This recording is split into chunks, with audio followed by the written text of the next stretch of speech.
Hi, I'm Andrew from Pickleball News Asia. Today we're going to be reviewing the Bread Butter Shogun paddle, but it's a review with a bit of a difference. What we're going to be looking at is if you've been using a Selkirk Control Air Luxx and you're thinking of moving to your next paddle, how would the Shogun fit for you?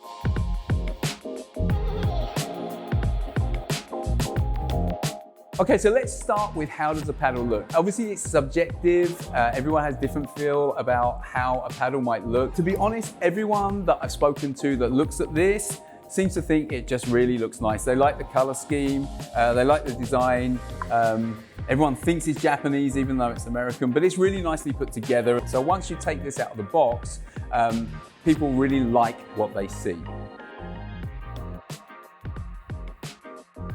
So what's unique about this paddle is it has this carbon fiber surface like normal, but it's interweaved with titanium. Now, honestly speaking, I am not totally sure what the titanium is for, whether it's for extra control or something else, or whether it just gives you longevity in the paddle so that it actually lasts a little bit longer. But it is something that's different from most paddles you're going to come across, and it's worth looking into to see if that's something that is important to you.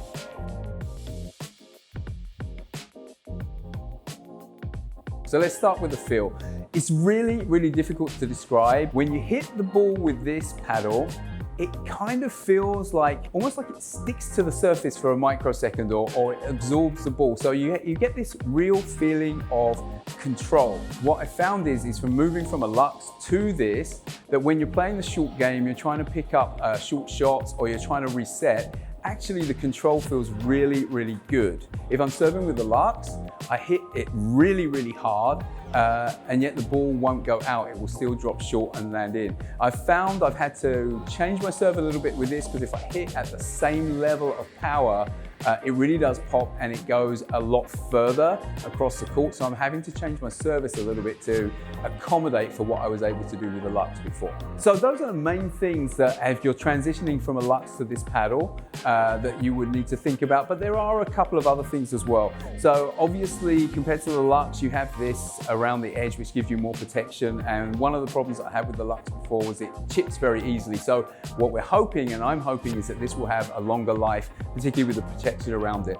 The other thing is the handle is long, and if that is not for you, it's something you would have to get used to. For me, I actually I prefer the long handle. It's also slightly larger than the Luxx handle. So I wondered whether that would be a problem, but actually I got used to that really quickly. In terms of total gameplay, the weight and everything is a little bit different from the Luxx, but it didn't even take me a few minutes to get used to that. So overall, if you're thinking of what's my next paddle after the Luxx, quality on this is good. Gameplay with it is really good. It gives you that element of more power that you'd have to get used to.